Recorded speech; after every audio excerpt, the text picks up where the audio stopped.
Kaixo, Loli zein Argarate naiz. Gaurkoan Etxabarri binan gaude, Gorbeia Lorazaintza zentroan. Azaroa da eta azaroan ere ez gara liberatzen lan batzuk egin behar ditugu eta landare polit batzuk erakutsiko dizkizuet.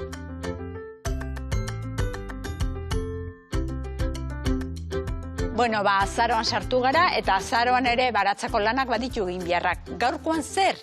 Tipulak eta baratxuriak sartuko ditugu. Bueno, goazen landatzera gure tipulak alde batetikan eta baratxuriak beste aldetikan. Hasiko gara gure baratxuriakin. Baratxuriak, segun eta zertarako nahi dugun, alde batera edo bestera sartuko ditugu. Guk nahi baldin badugu baratxuri horrela buru osoa ateratzea, osorik sartuko dugu. Betiro, sustraiak lurrera, oso errexea da, besterik gabe. Hor sartu eta lur pixka batekin gorde. Horrela ingo ditugu. Eta gero nik nahi baldin badut baratxuria berdea hori izatea zer egingo dugu. Baratxuria ireki eta orduan bai banaka-banaka sartuko ditugu. Eta berdin, sustraia beti bera, banaka-banaka sartuko ditugu, gero berdean erabiltzeko.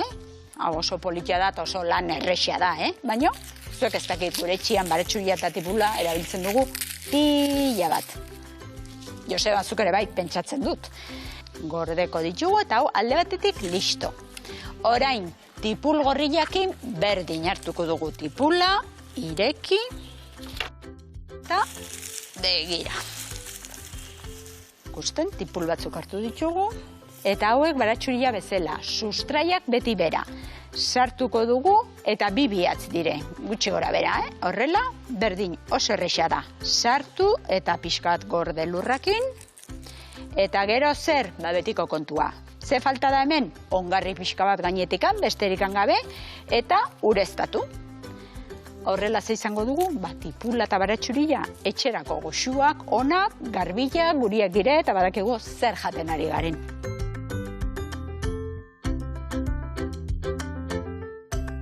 Oraingoan errebolak ditugu. Azaroan errebolak sartu behar dire. Gero martxo apirila aldera ikusten dituzue kanpoan eta zelai horiek koloretsuak, tulipanak, jazintuak, hori dena orain egin behar da lan hori.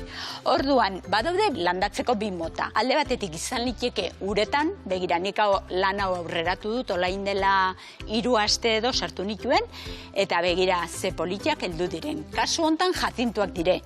Zergatik jazintoak zertinik itxian erabiltzen ditut usaia oso goxua dute eta niri gustatzen zaizkit. Baina horrek ez du esan nahi lurretan ezin direla sartu, baita ere sartzen galdire. Eta hemen landatuko ditut nik oso gustokoak dituten tulipanak. Tiestotan oso ondo egiten galdire, baina etxeko jardinean lurrian ere oso ongi ateratzen dire. Eta gero, behin loria hori atera dutenean uzten galditugu edo moztu egiten galdire etxe barruan sartzeko loria hori, eta errebolak normalian lurrian uzten dire. Udaberri udaran desagertzen dire, eta urrengo neguan berriro atera egiten dire. Nola? Errebola guztiak bezala. Begira, ze politia eta ze errexa den. Sustraiak lurrera, betiro, eta bai kasu hontan, gero horrelako mazizo kolore hori ikusteko nik oso hurbil sartzen ditut denak. Osea, tiesto batian, betia, ez dupena merezi tokirikan ustea, zertik gero askoz politiagoa da, horrela landatzen baditugu. Eta lur pixka batekin gordeko ditugu, besterikan gabe. Ureztatuko ditugu astian bitan edo horrela, ez gehiegi, baina bai bi ur golpetan esaten den bezala. Bitan, sartuko ditugu, eta hauek ja kanpora. Eguzkia berdintza dute, eguzkia baldin badute, edo ez, esan nahi dut horrek, orain hotza egiten badu, sustraiak egiten ditu, eta gero aterako dire. Negu goxua baldin badago, igual otsailaren azkenerako ja atera dire. Hori ja, segunetan ze egualdi egiten duen neguan. Eta orain, sartu behar ditugu anemonak. Kasu hontan etortzen dire denak nastuak, gorriak, xuriak, arroxak, oso politia da, eta berdin egingo dugu. Eta begira, nola hau, bulbo hau edo patata hau oso txikila den, sartuko ditugu elkarren onduan, zertik gero askoz ere politiagoa da. Orduan, beldurrikan gabe, sustraia beti bera, sartuko ditugu, eta pitxin bat lurrakin gordeko ditugu, beti bezala, eta baita ere kanpoan nik bilek elkarren onduan jarriko ditut. Eta hau tulipanak bezala astian bitan edo ureztatu, segun zegoaldi egiten duen, begira, beste lan bat gehiago egin dugu. Udaberrian martxo aldera erakutsiko dizkizueten nola atera diren.